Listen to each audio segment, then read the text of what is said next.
Hello everyone, and welcome to the Ignorant Intellectual on Media. It's been a while since my last video. I haven't really collected much lately, but just recently, over the last few days, stuff has come up that I've bought because I did some sales and I had some extra money to spend. All right, so I'm still paying back for the computer that I had. I'm about halfway through that. Once that is finished paying off, I'll have more money to end up adding stuff to my collection or getting stuff for resale, right? But for a few weeks hasn't been much around for me to have interest in buying. It's either been too expensive to buy, or too far away, or I go around the thrift stores and I don't really find much. So, but in the last few days, I found a bunch of stuff. So I thought I'd show it to you, and it should be some fun, I think. All right, so I collect the Everyman Library, both the old version of it, the original version that started back in the early 1900s, where they created a library of 1,000 books that every man could read because they were all priced cheaply. So they're like smaller hardcovers, and you get them for £1 each at some point, and then the modern library came about in its competition, the American version. Anyway, but what happened was those both died out in the mid 70s. But then there was a renewal of them because Random House bought the Everyman name and started putting out Everyman Library books again, and they already Random House owned the Modern Library already. Actually, the Modern Library actually owned Random House. The Modern Library was actually the central part of the book publishing for that company, and Random House was an offshoot of putting out popular novels. But then Random House became much more profitable and so then Random House kind of took over the name, and the Modern Library became like a subsidiary of Random House. So Random House ended up buying the Everyman Library name. So now they actually put out the two competitors that went through competing for like 60, 70 years, putting out small, cheap, hardbound books for the everyman that could read, right? So, like knowledge wouldn't be just for the rich. Well, Random House ended up getting both of them and started putting out both of them like in two independent. So you'll have an Everyman Library book and a Modern Library book on the shelf, and they're both from the same company. Anyway, so I don't collect the this happened in the 90s where they reinvigorated.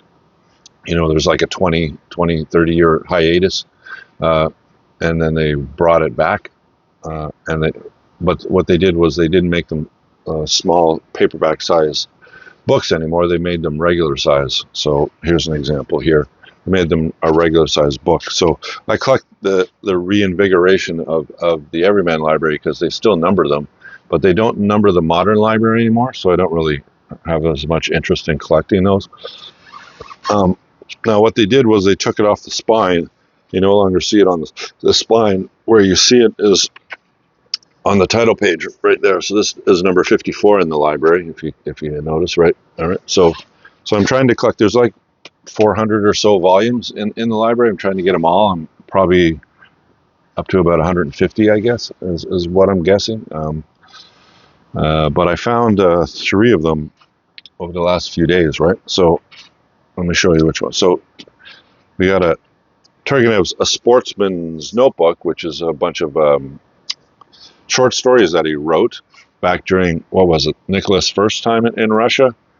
And it was one of the catalysts for Nicholas the First. He was a reforming type of a czar or whatever in Russia, and he's the one that brought in, the banning of what do they call it? Serfdom, I think it was called, right?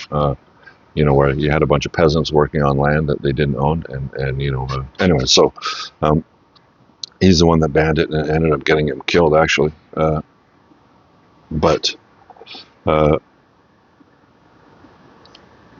Turgenev spoke. These are a bunch of short stories about rural life during that time in Russia, and they're considered some of the greatest short stories ever written. So, but it would be nice if you knew Russian, and then you wouldn't have to read the translations. But what can you do? And it's funny because this one actually isn't even a North American book. It's it's from Great Britain, so I'm not sure how it got across the pond to here, because the cost of it is £9.99, right? So it's interesting. We get an Everyman Library from across the ocean. All right. The second one I found is Dickens' A Christmas Carol and Other Stories.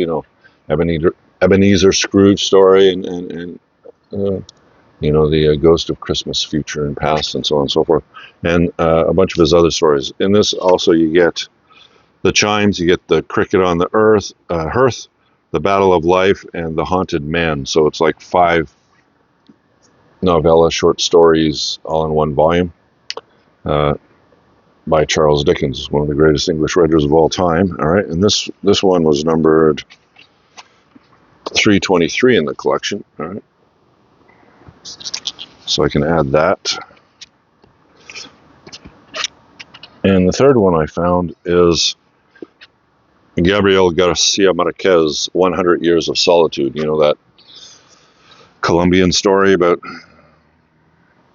like the patron of the family ends up starting a city, and then it goes through like 6 or 7 generations of his family. It's considered one of the greatest, Latin American or South American novels of all time. This one isn't in as good a shape, but these ones I paid more for. This one I found at a thrift shop for $3.99, so can't beat that, right? And this one is numbered. What number are you? 223 in the collection.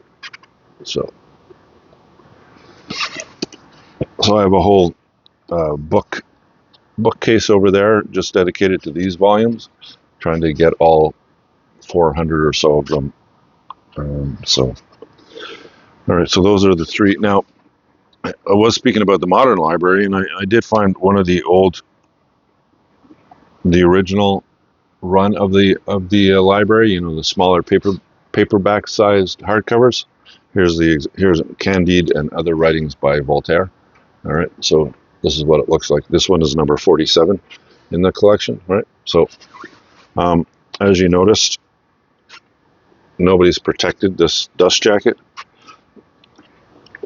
but it's still in pretty good shape actually overall for nobody protecting it, and it isn't price clipped, so you can see what the price is. So this book was $1.95 at the time of its publishing and sale, right? So just want to see when it came out. 1956. So this book back in 1956 was $1.95. All right. So basically they're smaller volumes. So here's the regular size of a regular size hardcover book, and here's the modern library. See how it's smaller.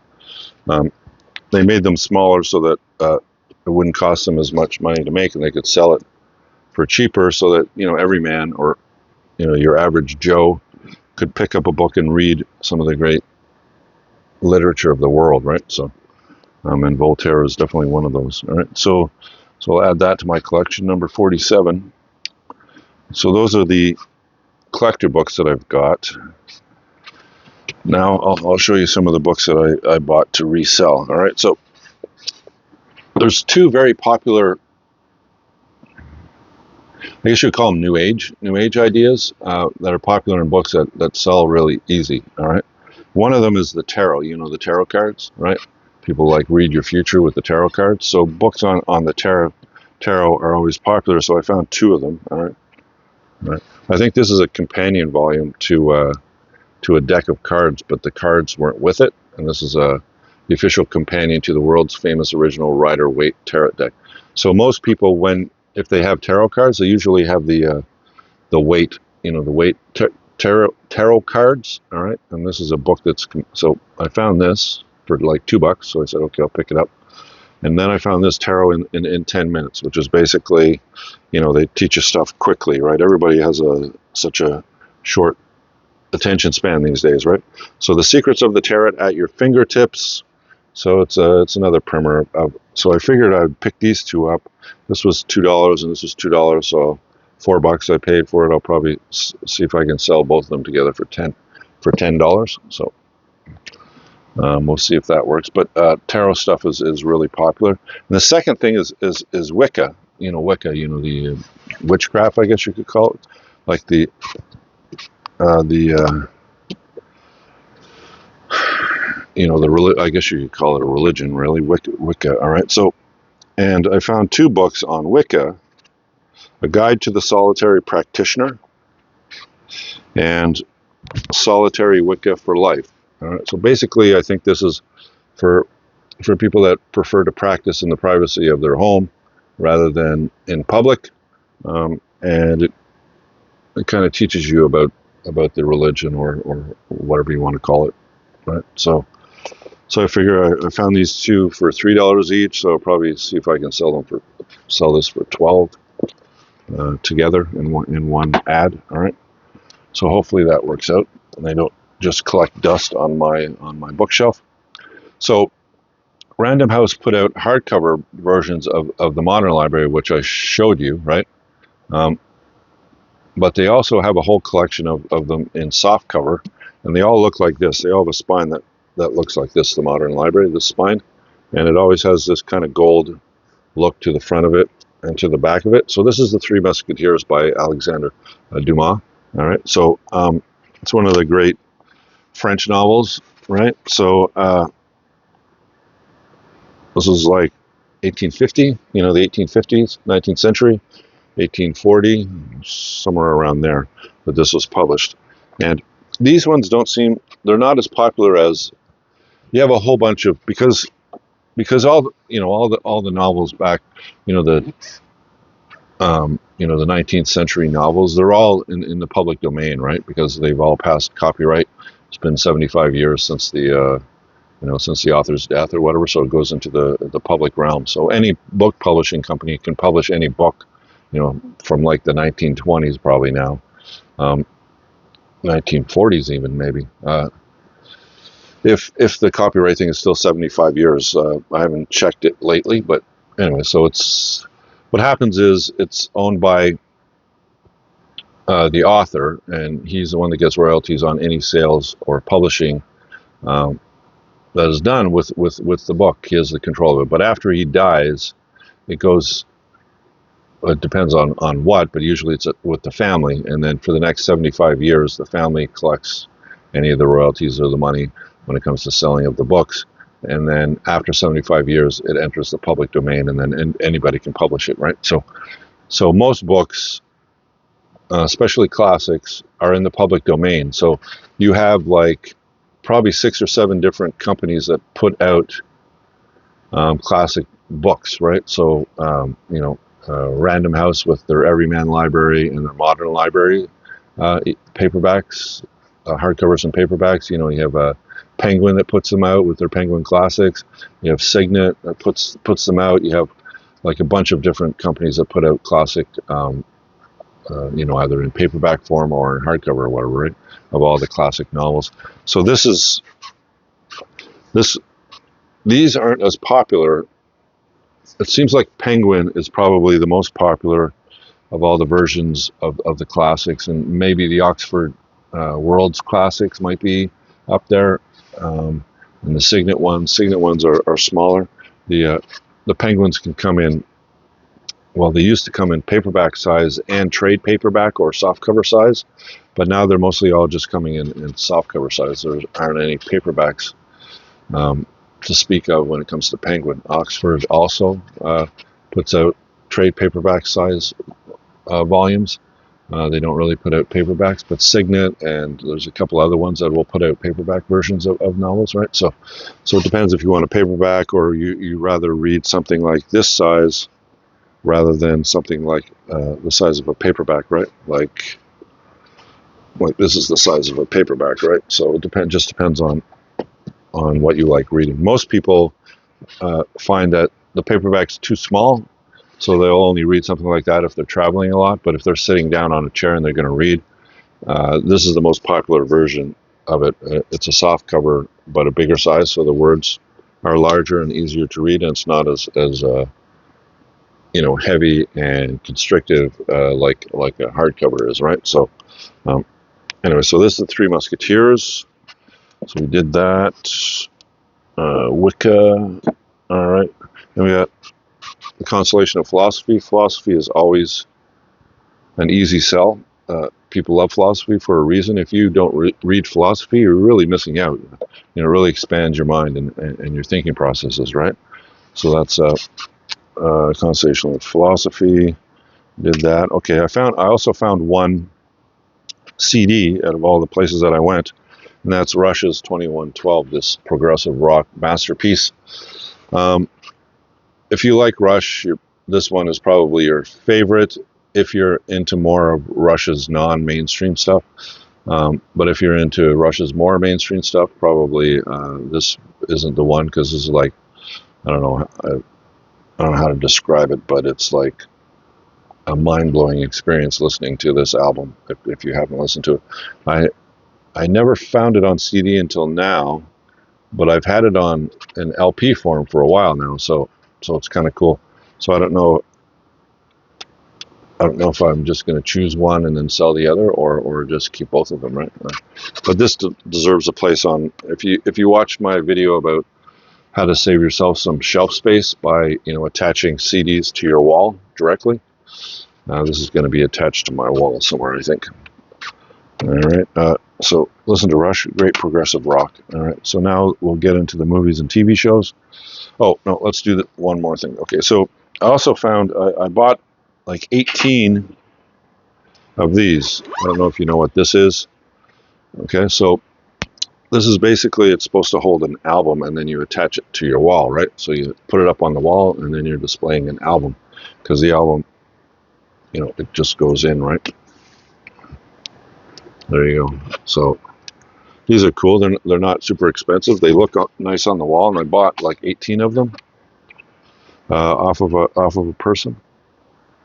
And I'm slowly just putting up stuff around the wall. I was using I don't know if can I turn this and put it back so you can still see me. All right. So if you look up there, see those ones? Those ones are frames, right? They actually have a glass front to them. There's two pieces of glass. You put the album between the two pieces of glass, and then there's these bendable pieces of metal on the back that hold the glass in place. And so these are nice, but what happens over time is the weight, as you can see with the Stooges there. See how I centered it perfectly, and now it's kind of falling to the right? It's kind of falling, so it's not in the center anymore.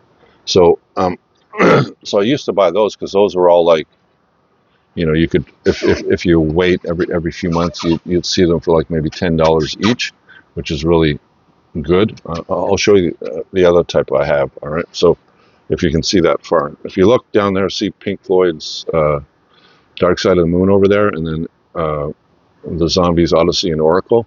See the two frames over there on the wall?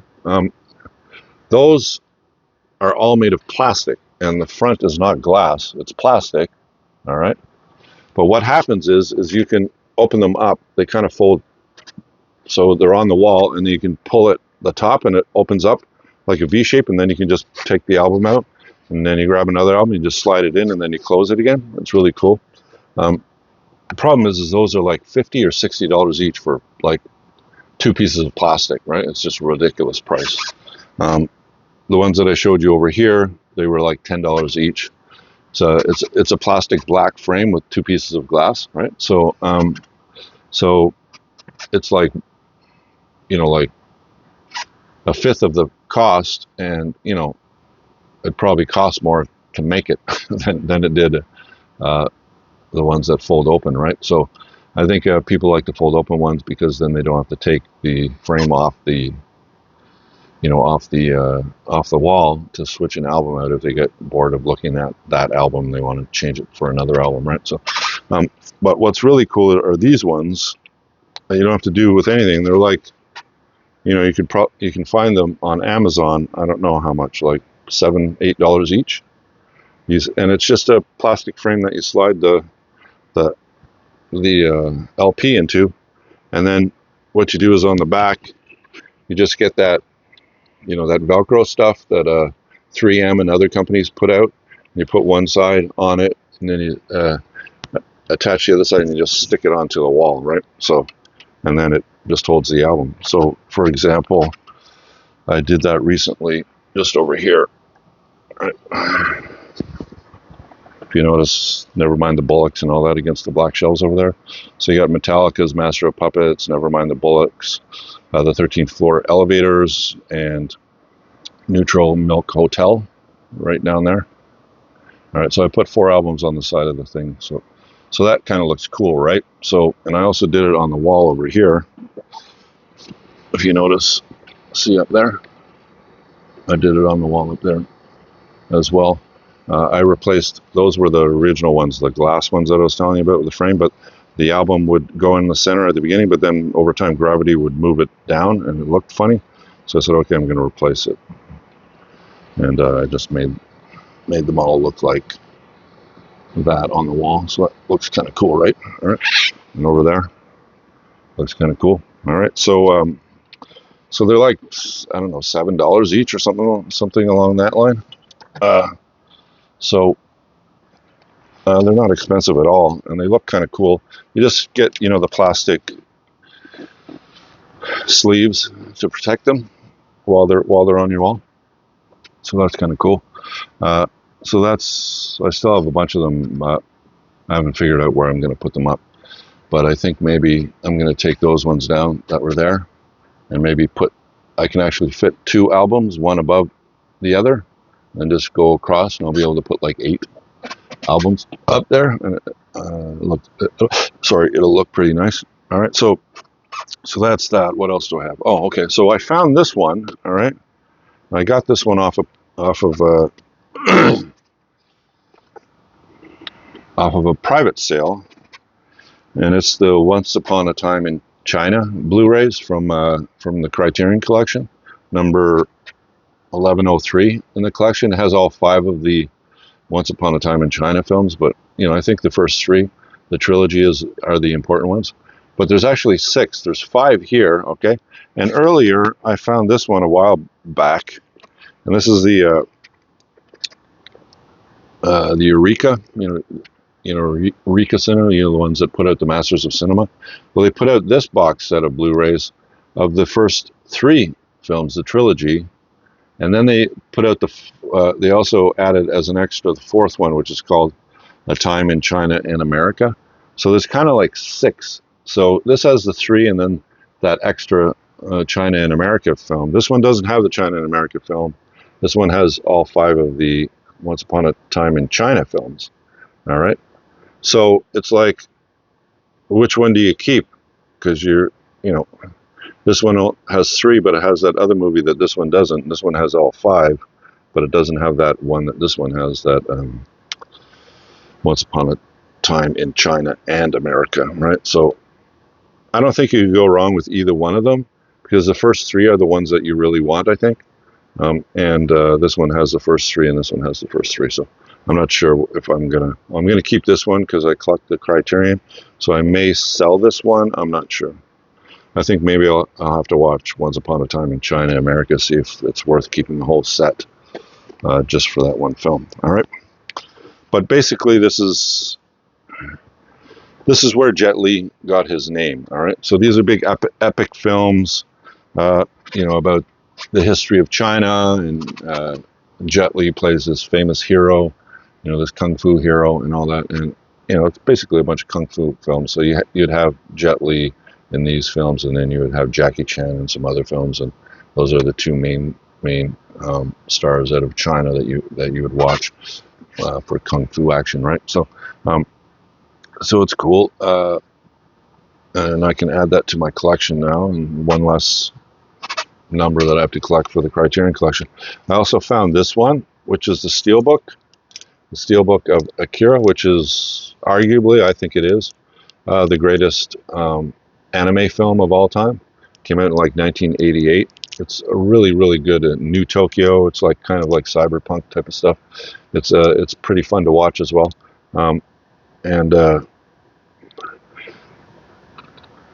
Like, I'll watch a movie on a DVD. Okay, I'll watch a movie on a DVD. Doesn't bother me at all. All right. Most movies are fine on DVD. Probably about 60 to 70% of my collection is DVD, because I just haven't found a Blu-ray or a 4K to replace it as of yet. But most films are fine on DVD. Yeah, they're a bit blurry compared to a Blu-ray, but you still can watch the film and enjoy it quite easily.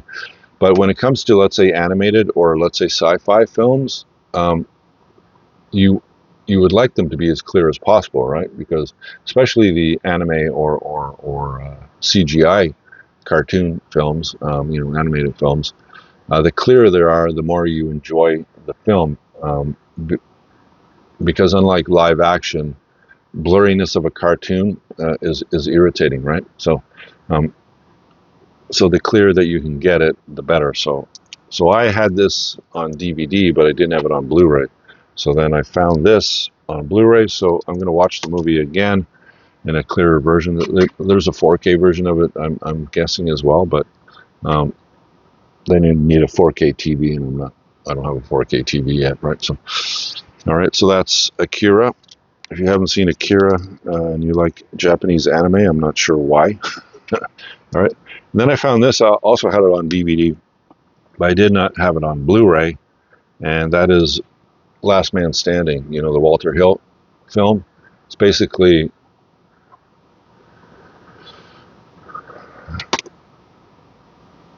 there's a Japanese director. His name is Akira Kurosawa, and he came out with a film called Yojimbo, and it's basically about a ronin, like a masterless samurai who goes into a village, and this village have these two rival gangs that are fighting each other. All right, and what he does is he kind of plays one off the other, and they basically gets rid of both gangs in the town. And then the Clint Eastwood film, which one was it? Fistful of Dollars, was it? No, what was it? I can't remember. Anyways, there was a Western version. So that was a samurai version, Japanese samurai version. And then there was a Western version of it with cowboys, all right?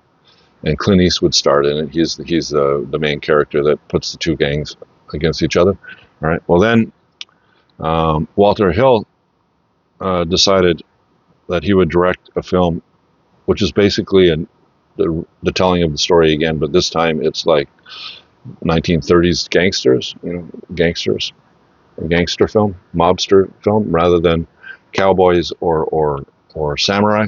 It's mobsters instead in a small town, right? So this was quite fun to watch, actually, and Bruce Willis does a pretty good job. The writing in it, I don't know, it doesn't seem, the writing could have been better, in my opinion, anyways.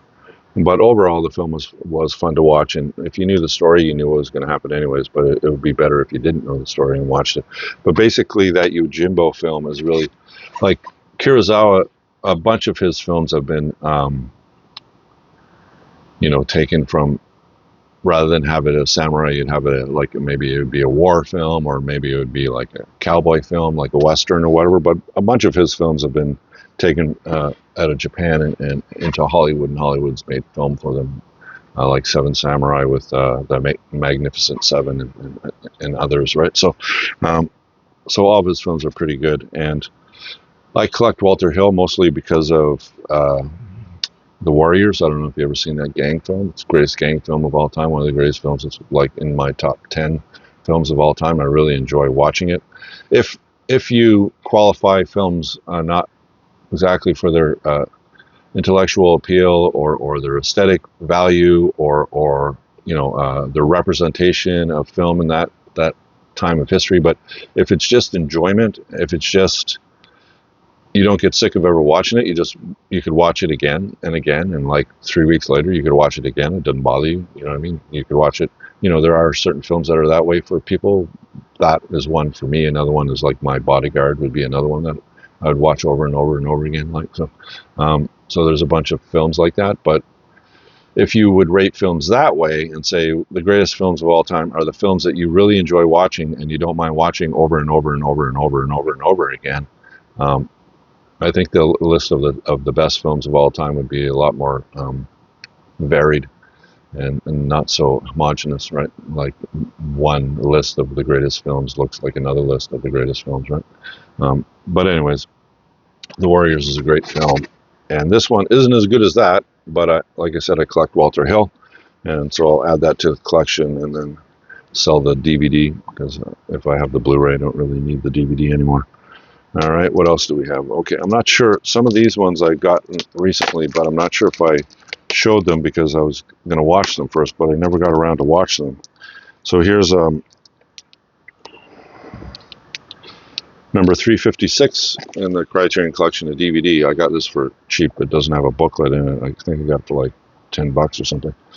And it's called Sweetie. It's hard to read that cursive writing. Anyway, so that one, like I said, I haven't watched. The Lovers, I just started watching, but then I watched Last Man Standing, and I kind of lost interest in this one. This one's supposed to be a really good French film. And this one is number 429 in the collection. So these both are DVDs, and I know there are people out there that don't collect DVDs. They say, I'm not bothering with DVDs anymore. I'm just going to collect Blu-rays and 4Ks and forget DVDs, right? There is good reason for that in some cases, because you buy, like for example, this one, you find the DVD a lot quicker than you will the Blu-ray. But if you buy the DVD, eventually you're going to find the Blu-ray, right? And then the DVD becomes obsolete, right? So I guess people can go about saying they're only going to buy Blu-rays, but I do understand why some people won't pick up a DVD, but they have to realize that some films never came out on Blu-ray, right?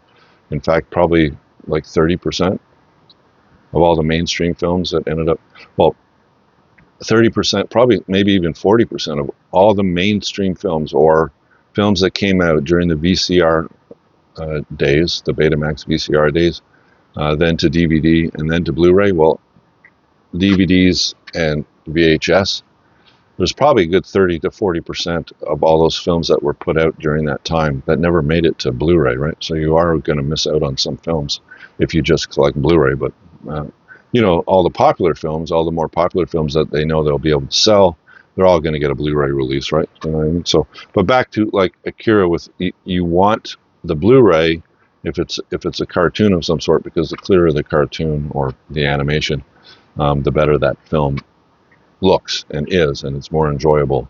Unlike a lot of dramas or whatever, you can watch like The Remains of the Day or something, or like The Great Gatsby or something. You can watch that on DVD, and it's not going to take away from your enjoyment of the film. But like space films, sci-fi films, things like that, animated films, these are the ones that you really want it clear. Although sometimes even with sci-fi, because when I watch Star Wars, the first Star Wars, when you watch it on a VHS or a DVD, because of its blurry, it makes it seem more real. Like the sequences with Mark Hamill flying in his X-wing fighter and flying on top of the the big destroyers and shooting stuff. Well, that's all. They spray paint boxes and stuff. And when it's a bit blurry, it looks a lot more real. But when you watch the Blu-ray and you look at it, you can tell these things are all like paper mache or whatever. You know what I mean? Not paper mache, but like the surface of a lot of the destroyers or whatever that the X-wing fighters go flying down on and shooting. You can tell it's like white boxes, painted white boxes and stuff, because of the clarity of the film, right? So sometimes blurry is a bit better, so it makes your imagination work a bit more, and then you see it like it's more real. But sometimes clarity and extreme clarity makes another thing that I've noticed, like with 4K, is even Blu-ray really is that sometimes the clarity is, it's really clear, and what it does, it makes you realize that you're looking through a camera, all right, and you have to have this cognitive dissonance that when you're watching something, you're kind of a voyeur watching it, right? You're not part of the thing, but you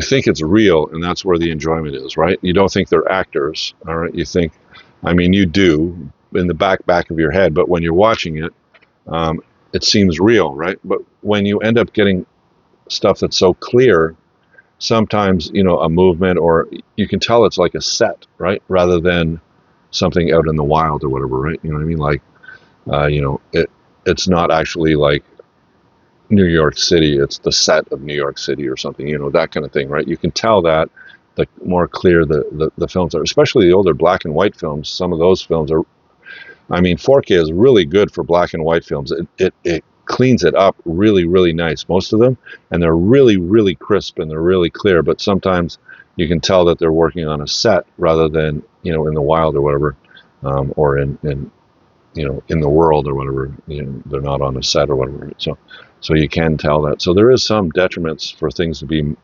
clearer, right? It's not 100% benefit to watch a film that's clearer sometimes if a little bit of the blurriness makes it look more real, right? Because you don't see all the details or the flaws or whatever, right? You know what I mean? It's like snow, right? You can tell snow if it's really, really clear. You can tell snow rather than that the snow that they make up that falls down or whatever. And you can tell that sometimes it's just in front of the camera and it's not further back, right? Because all you really need to do a lot of the time, especially with the older films, is if you want snow, you just have snow falling in front of the camera. It doesn't have to fall everywhere, right? And once it falls in front of the camera, it makes it look like it's snowing everywhere. But if you get that real clear picture, you can tell sometimes that no, it's not falling everywhere. It's just like fake snow or whatever, right? Anyways, I'm digressing. So this is another one. This is actually the Blu-ray, and this one is number 656 in the collection. That's Jubal. I haven't watched it either. So I have three more to add to my collection. 4 actually, if you do Once Upon a Time in China. And then I found an Arrow of Slaughterhouse-5, which is one of my all-time favorite books, and I haven't seen the film, so when I came across this on Blu-ray, I said, hey, I'll pick this up and watch it. It's probably going to be a bit disappointing, is my guess, because the book is so good, and whenever you read a book that's extremely good and then you watch a movie of it, it's usually not even half as good as the book, right? So, and then the Wild One, Marlon Brando. This one is, I collect the Indicator films. They're all numbered, right? This one is number 17. I didn't have it, so when I saw it online, I said, okay, I'll pick that one up. The Wild One with Marlon Brando. It's one of his more famous films. All right, Stanley Kramer. Who directed this? Laszlo Benedict. All right. And then I found 2 TV shows. My son is a big fan of Danger Mouse, and I found the original series, the complete series of the original. There's a second version of Danger Mouse, right? That has I think 2 or 3 seasons now, but this one had 5 or 6 seasons. 5, I think. No, 6 seasons. And it's basically, James Bond as a mouse, right? Basically, and he has a sidekick, and he's a spy like James Bond, and it's fun to watch. My son likes it. You don't see it on Netflix. You only or on Amazon Prime or whatever. You only see it. You only see the the second version of it, or the remade version of it, or whatever you want to call it, on Netflix or Prime. I can't remember which one, but you don't see the original series. And what's good is if you really like a TV show, and it's done its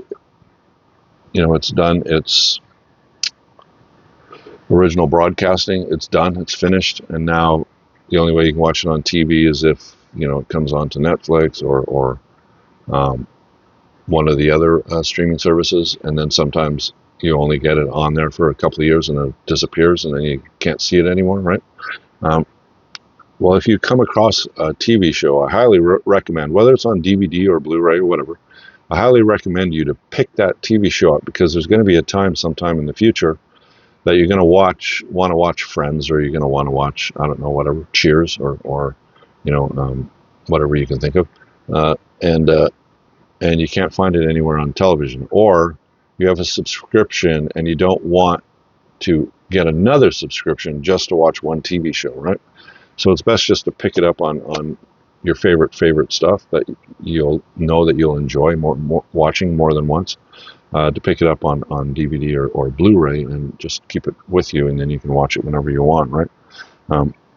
So Danger Mouse for the son, and then I found this one was one of my favorite shows over the last decade or so, and that's Justified. I found Justified, and this I found for $3. It's basically the complete series of Justified on DVD, and I found it for like $3. So I'm going to add that to my collection and watch this soon again because I really enjoyed that. I like Timothy Oliphant going around kicking southern southern criminals' butts, right? So, all right. So I think that's everything. I did that. Yeah, so that's everything. Hope you enjoyed the video. If you did, leave me a thumbs up. Think about subscribing if you so choose. I would enjoy that. And I'll see you in my next video, and you have a great day, and bye for now.